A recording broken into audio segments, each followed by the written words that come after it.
Good morning mga lalabs! Foggy weather. Tignan nyo yung crane itinutulak ng, dadalhin na naman yan sa Pampang. Itutulak siya ng tagbot. Yan.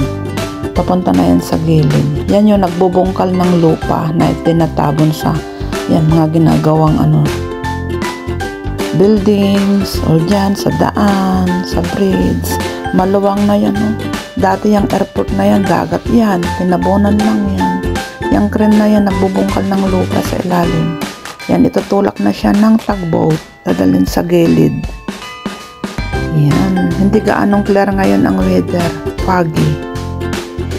Enjoy watching! Yan na siya malapit na siya sa gilid. Yung tugboat, dadalhin na. Itutulak yan. Mamayang hapon na naman, hihilain. Dadalhin na naman sa gitna at magbubungkal ng lupa. Yan, puno na yan ng lupa kaya dadalhin na yan sa gilid.